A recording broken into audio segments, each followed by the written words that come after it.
High in the halls of the kings who are gone. Bran watches from a guard turret with the far eye of Maester Luwin as the Karstark forces arrive at Winterfell. When Robb heard the news that their father Lord Eddard had been taken captive in King's Landing, he called the Stark bannermen together for war. The Starks are the last to arrive. 300 horsemen and near 2,000 foot, led by Lord Rickard Karstark with his sons, Haryon, Eddard and Torren, riding beside him. The Karstarks are said to have Stark blood in them going back hundreds of years, but the fierce men do not look like Starks to Bran. Bran has not been allowed to leave the castle since the incident in the Wolfswood. Robb insists that there are no men available to guard him, and is not dissuaded by Bran's argument that Summer will protect him. The incident in the Wolfswood shames Bran as he is not able to protect himself. Even Rickon would have been able to kick them. A year ago he would have visited the winter town anyway, climbing over the walls, but now he can only watch with Maester Luwin and Hodor. Maester Luwin has taught Bran all the banners, and now he has faces to associate with them. Bran asks how many knights there are, and Luwin tells Bran that there are over 12,000 men, but only 300 knights, because the North holds to the old gods, and knights are anointed in a sept of the faith of the Seven.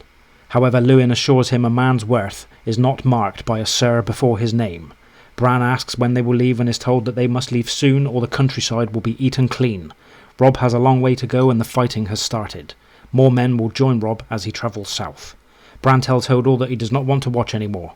Maester Luwin reminds Bran that his brother is busy greeting the Karstarks, but Bran assures him that he wants to visit the godswood. Hodor now carries Bran in a basket strapped to his back, an idea Luwin got from the baskets used by the serving women to carry firewood. Being carried this way does not shame Bran, the same as being carried like a baby, although Hodor sometimes forgets Bran is on his back when going through doorways. When Bran exits the castle, the Karstark men are arriving.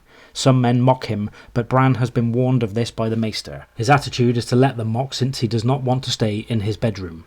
Bran calls for Summer, and the Karstark horses reel as the direwolf goes by. When Bran arrives in the godswood, he pulls himself out of his seat on Hodor's back using a branch of the weirwood. Then he lets Hodor lower himself down beside the water and says he wants to be alone with Summer. Bran has been finding himself drawn more to the heart tree, and now he takes comfort from its deep red eyes. The old gods are watching over him. He feels safe, and it gives him time to think, which he has been doing a lot of recently. Bran prays for Robb not to go away, for the safety of his family and for Rickon to understand. Rickon has grown wild and violent since he learnt that Robb was leaving. Once Rickon disappeared, and when he was finally found down in the crypts, the youngest Stark had slashed at the men with a sword, and Shaggy Dog bit Gage on the arm and took a chunk out of Mickon's thigh. It took Robb and Grey Wind to bring Shaggy Dog under control. After that, Farlan chained Shaggy Dog in the kennels, and now Rickon cries even more. Luwin and Bran have both asked Robb to stay, but he refuses, saying he has no choice. Bran believes this is only half a lie because Robb could send someone else to guard the neck. Robb's response was that their father would not send others to die while he stayed behind the walls of Winterfell. Robb denies all who request being given supreme battle command. Many of the lords try to test Robb by making demands, but he is able to handle them much as his father did and bend them to his will, even when anger flares. When Greatjon Umber demanded the right to command, he drew his sword against Robb. Grey Wind immediately reacted by biting off 2 of his fingers. Since the incident, the Greatjon has been Robb's staunchest supporter. That night, Robb came to Bran's bedchamber pale and shaken. Robb also told Bran that the most frightening bannerman is Roose Bolton, who never says a word but only looks at him. When Bolton does this, all Robb can think of is the room in the Dreadfort where the Boltons hang the skins of their enemies. Bran states that this is only a story of old Nan's, but then asks for confirmation. There are many horrible stories that come with travellers, and it is impossible to say which is real, although some are obviously untrue. Then the letter from Sansa arrived with the seal of House Stark. After Robb reads the letter, he crushes it. Sansa had said nothing of Arya, and Robb asked what is wrong with her. Bran replied that Sansa has lost her wolf, remembering the day 4 of the guardsmen returned with the bones of Lady. They buried the bones in the lickyard with the faithful servants of Winterfell. She went south, and only her bones returned, like Lord Rickard Stark, Brandon Stark, 200 men, and none returned. Now their father, Arya, Sansa, Jory Cassell and Fat Tom have gone south, and not come back, and later Mother and Sir Roderick left, and have not come back. Now Robb is going south, and it frightens Bran. Bran prays that the gods look after Robb and his men going south, and that they defeat the Lannisters and bring father back. Bran is surprised by words from Osha, who is apparently able to move quietly in the shackles she has to wear. She tells him that she can hear the gods answering him. When Summer comes around the pool to sniff her, she flinches. Bran calls Summer back and asks Osha, whom he has not seen since she was taken captive, what she is doing here. The Spearwife replies that they are her gods too, and the only gods north of the wall. Bran notes that she looks more womanly with her longer hair and her dress of brown rough-spun. She tells Bran that Gage lets her out to do her prayers from time to time, while she lets him do what he wants under her skirt when he feels the need. It is nothing to her. She likes the smell of flour on his hands, and he is gentler than Stiv. She offers to leave, but Bran asks her to stay and tell him what she means about hearing the gods. She tells him to open his ears, to which Bran replies that it is only the wind. Osha asks him who sends the winds, insisting that the old gods can see him and hear his words. Bran asks what they say, and Osha replies that they are sad because they cannot help his brother in the south. The old gods have no power there because all the weirwoods were destroyed thousands of years ago. They cannot watch over his brother because they have no eyes. Now Bran listens, and it seems there is sadness in the wind, but then he only hears Hodor, who arrives naked from his bath in the hot springs.